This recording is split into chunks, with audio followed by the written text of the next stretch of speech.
What is up, everyone? It's Quinn here, and in today's video I'm going to be going through the #1 draft strategy if you have a pick in the middle of the first round for fantasy football this season. So looking at picks 5 through 8, right in the middle of that first round area, I think it's a fairly solid spot to pick. I'd say it's like my second favorite chunk behind the early first round, but you can still put together some really solid teams. So I'm going to be focusing on some of the targets that you guys should be looking to draft in the first 3 rounds, really starting off your drafts on the right foot, and then also diving into 4 different mock drafts from pick 5, pick 6, pick 7, and pick 8, just showing you guys, what players to look at, what kind of teams you can put together if you do have a mid-first round pick. If you guys enjoyed the video, smash that like button, subscribe to the channel, and let's just dive right into it. So starting off by looking at some of my favorite targets here, we have round 1.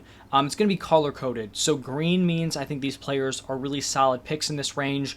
Red means I'm not interested. Yellow means I think they're fine, but I don't think they're like screaming values. And then this is consensus ADP from 4 for 4. So you can see these are about where guys are going in most fantasy drafts. Obviously, certain platforms are going to have, variance here and there. But at the 103, 104 spot, you've got Tyreek Hill, Jamar Chase, Breece Hall at the 105, Bijan at the 106, Jefferson 107, Amon-Ra St. Brown 108. And in my opinion, I have a pretty clear top 8, and it cuts off after Justin Jefferson and Amon-Ra St. Brown. So I think if you're getting Tyreek Hill from pick 5 through 8, I think that's a smash spot. He's my number 3 player. I have Breece Hall as my number 4 player, my 104. So if you're getting him pick 5 through 8, I also think it's just a complete steal. And then I do think Jamar Chase, Bijan Robinson, Justin Jefferson, Amon-Ra St. Brown, these are the guys who should be getting drafted in like the pick 5 through 8 area. I don't agree with the order of Jefferson and Amon-Ra St. Brown. I prefer Amon-Ra, especially after the J.J. McCarthy injury. And then I think, Bijan, Jamar Chase, they're kind of a toss-up for me at the 105, 106 spot. I think if you're in a league or on a platform where people are going to be super running back hungry and you don't think you're going to have a solid running back option in round 2, round 3, I'm totally fine taking Bijan Robinson at the 105. If you think you can get solid running back value, then I'm also cool with taking Jamar Chase there at the 105. But like I said, I have a pretty clear top 8. If any of these players are available in that spot, these are the guys that I'd be looking to target. A.J. Brown, Jonathan Taylor, just not guys that would be on my radar if I have a pick from the 5 through 8 spot. Now shifting into the second round, we're looking at the middle of the second, and I think there are definitely some decent options here. So you can see the guys I have in green: Marvin Harrison Jr., Kyren Williams, Chris Olave, Drake London. I think this spot in the middle of the second round, you're going to be in a position where maybe you get some falling values at running back. I'm not overly high on Jonathan Taylor, Saquon Barkley, but I'd still be willing to take those dudes as high as like early round 2. So if they're slipping mid round 2, I think they're nice picks. Same thing with Kyren Williams. Devon Achane is someone who on consensus ADP is going like 2-3 turn. I would love a Devon Achane pick here in the mid-second. I know most people aren't quite as high on him as I am, but like I said, I'd be totally cool taking him here in the mid-second. But then I think if those running backs are off the board, JT, Saquon, Gibbs, Kyren, Devon Achane, then this is the spot where I'm fine taking some of these wide receivers, guys like Drake London, Chris Olave, Marvin Harrison Jr.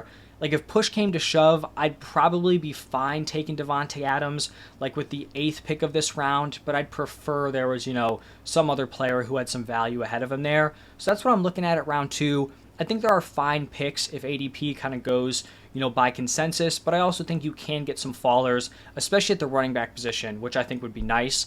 And then shifting into the middle of the third round, I think this is a pretty solid sweet spot here. You're going to have a lot of wide receivers available that I like. Guys like Nico Collins, Deebo Samuel, Cooper Kupp, Jalen Waddle. These guys are going anywhere from like mid to late round 3 area. Certain platforms, maybe they're pushed up 2-3 turn, but it's almost impossible that there's not going to be a wide receiver you feel decent about here. I'm not big on going like elite tight end, early quarterback in the spot. The earliest I'm taking those guys is like late 3rd, early 4th, so I would not be considering Patrick Mahomes, Jalen Hurts. Also wouldn't be considering guys going earlier than this like Josh Allen, Travis Kelce, Sam Laporta, guys like that. There's really not a ton of running back value that I see in this spot. I think on most platforms, Isaiah Pacheco is going to be gone at this point. I've, come around on him as like a back-end round 2 pick. If Devon Achane is somehow here, that would be insane value. But after like, Pacheco, ETN, Derrick Henry's not going to be falling here, in more casual platforms, most leagues. And I'm not really in on like Josh Jacobs, James Cook, Joe Mixon. I'm not in on those guys in like the mid round 3 territory. So this is, kind of a spot where I'm typically locked in at wide receiver. And let's actually dive into some mock drafts here to show you guys what teams we can kind of put together. So starting off here from the 105, we get my number 4 overall player here, Breece Hall. Don't think it's crazy for him to fall here to pick 5. So he's an easy pick for me. Lock him in as my running back 1. And then we're kind of in a spot here where we could go hero RB. Maybe we're going double hero RB. And my guy, Devon Achane, is here at the 208. So he is going to be a very solid pick for me. We could have gone wide receiver with a guy like Chris Olave. You can see Derrick Henry went early 3rd round. But for me, Devon Achane would be my 201 if I was only making one draft. So I like this double hero RB start. I think going Breece then Achane is just a fantastic 1-2 punch at the running back position. Then rounds 3, round 4, we're looking at, the wide receiver position. I go Nico Collins, Malik Neighbors. I do think this, middle of the first round pick, picks 5 through 8, it opens up the opportunity for you to get some value both at tight end and quarterback. I talked about how I'm not interested in like those top tier options, or at least like the perceived top tier options in the 3rd round. But once we're getting into the 4th round, I'm totally fine spending a mid 4th round pick on a Mark Andrews, a Trey McBride. If you get like a falling Lamar Jackson, Patrick Mahomes, I'll draft those guys there. And then I think when you're getting into the 5th round, as you can see in this draft, this is an extreme value. Getting Mark Andrews at the 505, I don't think that's going to happen a ton, but we get him here. I think that's a great spot to pick him. Would also be fine drafting guys like Dalton Kincaid, even Kyle Pitts in the mid-5th, and then also a guy like Anthony Richardson, who we had the opportunity to draft here, but I do just prefer Mark Andrews. So we get our elite tight end with Andrews, and then we go right back to hammering the wide receiver position. If I'm starting double hero RB, typically not looking to target these running backs in the dead zone. So we go Rashee Rice, Xavier Worthy, Brian Thomas Jr. I really like the value and the price tags on all 3 of those wide receivers. So at this point, 2 running backs, 5 wide receivers, 1 tight end. If I didn't mention the roster construction, 1 quarterback, 1 tight end, 2 running backs, 2 wide receivers, 2 flex spots, and then 6 bench slots. So I want to have those wide receivers through the flex, plus at least 1, maybe 2 other solid options. So we have wide receivers through the flex plus 1, and we do not have a quarterback yet. So I went with 9th round Caleb Williams, someone who I've really kind of settled in. I really like going Caleb in the 9th round. If you're not getting like those elite options, I think he has a decent amount of upside this season, so I like the pick there. Then we start to get our running back depth going. We go round 10, Chase Brown. Round 11, Rico Dowdle. I think on Sleeper, Chase Brown in round 10 and then Dowdle like round 11 or later, I think are some of the better values at the running back position. Chase Brown could end up like leading this backfield on a great offense. And then Rico Dowdle, highest scoring offense last year, wide open running back room, looks to be the favorite. We get 1 more wide receiver with a late round dart on Dontavian Wicks. Him and Jalen Polk are kind of like the guys I look at for like those late round darts. Then Ray Davis to be our running back 5. And then since we do have Caleb Williams here, if you're not overly confident in him being like the clear-cut quarterback 1, then I'm fine, getting another depth option. I didn't really necessarily love what was available. I didn't really want to reach on one of these depth guys because I do think Caleb Williams will be a solid starter week to week, but I threw a flyer on Justin Fields in the 14th round. I just think you're not going to find upside like that at the quarterback position this late, because it's possible he's not the starter, Russ is fine, and he never sees the field, but then you could just cut him, right? If it looks like Russ is playing well, Fields is cooked, you just churn the waiver wire, pick up, another quarterback if you want, or another position. But if Justin Fields is the starter of this team, he's at worst like a mid-tier quarterback 1, and then you could really just be, swap in him and Caleb Williams week to week based on the matchup. So I like the upside dart there for Justin Fields. I think this is a really solid overall team here. Running backs, especially the top 2, are really strong. Good depth at the position. I think our wide receivers are pretty deep. Obviously, I like Mark Andrews. I have him as a tier 1 tight end right up there with Travis Kelce, Sam Laporta.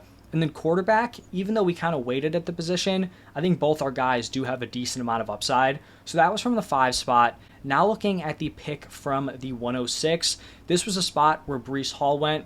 We could have gone with Bijan Robinson. I don't hate a Bijan Robinson pick, but I wanted to show you guys, how a team could look if we do go with Jamar Chase. Start off with a wide receiver. So I went Chase at the 106. Then I went Devon Achane again in the 2nd round. I only picked him in these 2. If I was going best player available, he'd be picked in the 2nd round in all 4 of these, but I wanted to mix it up. So this is the last time we'll pick him. I tried not to pick any player more than 2 times, and I think I succeeded with that. But so we go Achane in the second. Isaiah Pacheco fell to the 305. I definitely would have picked him there if he fell to us, but he didn't. So then I'm just hammering the wide receiver position. Cooper Kupp, DK Metcalf, Tank Dell, Chris Godwin. This was a spot where I could have gone with a guy like Mark Andrews. In place of Metcalf, I do have Metcalf higher ranked. Also could have gone with Kyle Pitts, but I also have Tank Dell higher ranked. Then I snagged a quarterback here. If I'm going hero RB, I'd like to have at least one high upside quarterback or tight end. I think Kyler Murray kind of fits that role for us at the quarterback position. Then I get my running back 2 in Jonathan Brooks. And I think it's tough to feel overly confident in him as the running back 2 just to start off the season because he's probably not playing like guaranteed week 1, week 2. Maybe he returns week 3, week 4, but starts to kind of ease himself back into the offense. But I still think mid-8th round, I feel like he has a lot of upside towards the end of the season. We snag our tight end 1 in the 9th round with Jake Ferguson. I do like getting one of those top 11 guys. You got like that tier of Njoku, Ferguson, Bowers, just depends on how you split those guys up. But I think Ferguson was like the last dude from that tier. So we snag him to be our tight end 1. Then it gets serious at the running back position here. We have 5 wide receivers that I really like, so I feel pretty comfortable at that position. We go Chase Brown, Chuba Hubbard, Rico Dowdle. We want guys who can slot in as the running back 2 early on in the season before, Jonathan Brooks is up to 100%, before he really starts to get rolling. I think Chase Brown definitely fills that role, someone who should be playable early on. I think Rico Dowdle could definitely fill that role. And then you can see I drafted Chuba Hubbard here. And I am someone who does not believe in drafting your own running back's handcuff, but I think this is a unique situation where we already know that Jonathan Taylor is probably going to miss time. If, I had Achane here, I probably wouldn't be drafting Jalen Wright. Maybe it's a bad example because they could both be relevant. But let's say I was drafting Bijan Robinson. I would not want to then go out and draft Tyler Algier because I think you're just kind of lowering your upside. Either one of those dudes, like if Bijan hits, Algier's doing nothing. If Algier hits, it's because you lost your running back 1. But in this specific spot, I already know that Jonathan Brooks is going to miss some time. So Chuba Hubbard could be playable as their running back 1 early on in the season. Then when Jonathan Brooks is, back playing well, then I can just, flip Chuba Hubbard on the waiver wire for a different handcuff option. We pick one depth wide receiver here, a young option in Jalen Polk, and then I go with Bucky Irving, who's a running back I like in like the 14th round. Worst case scenario, he's a handcuff, but I also think he has some upside to kind of eat into Rachaad White's usage. So this was a hero RB build. I think our running backs are honestly fine, despite getting our second one in round 8 and then later. I think our wide receivers are really strong. Jamar Chase, Cooper Kupp, DK Metcalf, Tank Dell. Those are 4 wide receivers that I have in my top 24, so love that. Tight end's fine with Jake Ferguson. I like Kyler at quarterback, feel confident with him. So I like this team here. But now shifting into the 7 spot, this is going to be a double hero RB build. And we had Breece Hall fall into the 107. I don't think he's going to fall here a ton, but this definitely could have been a Bijan Robinson pick. So Breece, Bijan at the 107. I like both their prices there. And then, like I said, I was not going best player available because it would have been Devon Achane, but I know a lot of you are going to like Kyren Williams in this spot, whether it's Kyren, Saquon, JT, they're all kind of in the same tier for me. But I snagged Kyren Williams to be my RB2 in this double hero RB team. Then we go wide receiver in rounds 3 and round 4 with Deebo Samuel, Malik Neighbors. Once again, another spot where I could have gone Mark Andrews, but I just, had Malik Neighbors as the higher ranked player. Round 5, this is the first time I went with Anthony Richardson here. I like him, mid-late 5th. I think he's a really solid value. I typically do not target like 6th round running backs. I generally avoid the dead zone, but like I talk about in other draft strategy videos, that's never like a locked in rule. We have to be willing to adjust. I didn't necessarily love the value at wide receiver. Like the guys that I'd be considering there were Xavier Worthy, Chris Godwin. Those are guys that I felt decently confident would be available in the 7th round. So I was looking at it. I like the value on James Conner. Trey Benson hasn't been making much of an impact. He played really well last year. This offense should be better. I feel like we're going to be looking at a running back with a very solid workload on a good offense. I'm fine targeting James Conner in the 6th round, even though it's not, a start I typically have. Like if I go double hero RB, very rarely am I going to be drafting another running back before like round 8, round 9. But we did it in this draft. Let's see how we kind of landed the plane here. Only 2 wide receivers through 6 rounds. Really needed to get serious about that position, so I hammered out 4 straight wide receiver picks, went Chris Godwin, Deontay Johnson, Christian Watson, and Courtland Sutton. I like the value on the Godwin, Deontay, Watson picks. I don't draft a ton of Courtland Sutton, but I feel like he's right at that edge before we get a real fall off at the wide receiver position where I pretty much just punt all those options aside from like a few like young late round picks. So that's what we did at wide receiver. Then we, finished this draft up with a couple of running backs, Zach Charbonnet, Tyler Algier. This was a draft where we punted the tight end position, so we needed to go with late round options. I didn't get, a Ferguson and Njoku, just didn't kind of line up. And I also didn't get a Pat Freiermuth, who's kind of like my go-to if I don't get one of those top 11. But if I don't get Freiermuth, I'm fine doubling up on like Taysom Hill, Hunter Henry in the later rounds. Taysom Hill, I think, is a really solid tight end sleeper. He's going to be involved in this offense. He's going to be used creatively. Not going to be your typical tight end usage, but I think he's a nice pick and could be playable. And then, Hunter Henry has a legit shot of just straight up leading this Patriots offense in targets. They're very unproven at the wide receiver position. You have like underwhelming veterans, and then you have like a lot of young players who still need to break out. He's proven, he could be kind of a safety blanket for these Patriot quarterbacks. So that's what I did at tight end. Obviously, tight end is the weak point on this team, but the running backs are strong with Brees, Kyron, Connor, and then like a couple of, handcuff plays. Anthony Richardson, stud quarterback. I think our wide receivers are pretty solid also with a decent amount of depth. So not the type of roster construction I put together a ton, but I think it played out fairly well, and I'm decently happy with it. And then the final mock draft here is going to be from pick 8. I showed you guys a couple double hero RB builds, showed you guys a hero RB build. Now we're going to look at a potential 0 RB build here. So we start off with Amon-Ra St. Brown at the 108. Like I mentioned earlier, I do have a pretty clear top 8. So if I do have that 8 spot, the pick is probably going to be between a guy like Justin Jefferson or Amon-Ra St. Brown. In this one, it was Amon-Ra, totally fine picking him there with the 8th spot. Then I go wide receiver in the 2nd round with Marvin Harrison Jr.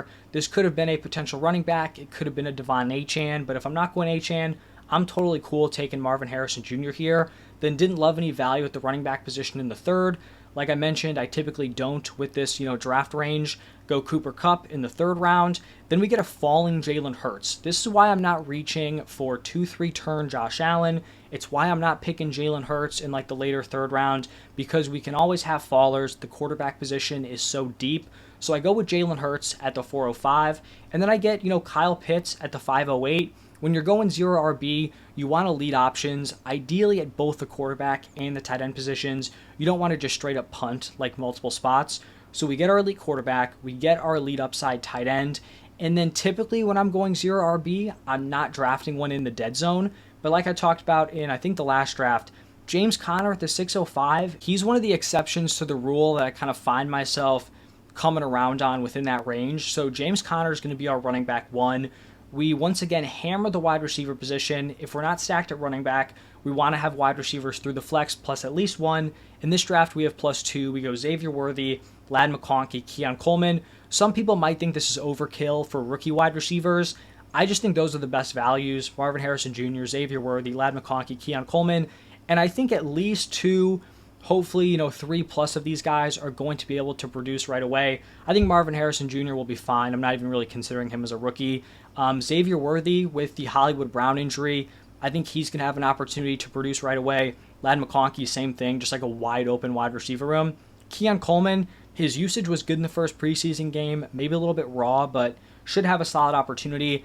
And then since this was like 0 RB or like modified 0 RB, we just hammer running backs. And what I was looking for here was I was looking for running backs in somewhat ambiguous situations, especially with these first 3 picks. So we go Tajay Spears, who, probably in a 50-50 split with Tony Pollard, but should be playable. Not the best running back 2, but fine. We go J.K. Dobbins in the 11th. I don't draft a ton of J.K. Dobbins, but Gus Edwards isn't a world beater. I am very concerned about, running backs coming off torn Achilles, but I've liked J.K. Dobbins. I think he was a very good player, when he was healthy. So maybe he's like the outlier. Then Rico Dowdle, who could just straight up lead this Cowboys running back room. I might have drafted Dowdle 3 times. It's just such a good value in the 12th. I just can't really pass him up, especially in this specific build. And then Ray Davis, Bucky Irving, probably aren't going to take over their backfields, but have handcuff upside. Ray Davis, could mix in near the goal line. Bucky Irving, I actually do think could kind of work his way into Rachaad White's usage. But I think for, zero RB, we didn't get a value we loved at running back. I think this team came together pretty well. We got the elite quarterback, the elite tight end, the wide receivers are stacked, and then I think our running back obviously is the weak point, but not terrible. Injuries could definitely help us here, elevate some of those handcuff options. But that is going to wrap it up for the 4 different mock drafts. I do think there are unique ways you can kind of build your teams from this middle spot. So let me know your thoughts. If you have any fantasy questions, drop them down below. But thank you all for stopping by, and I will see you in the next one.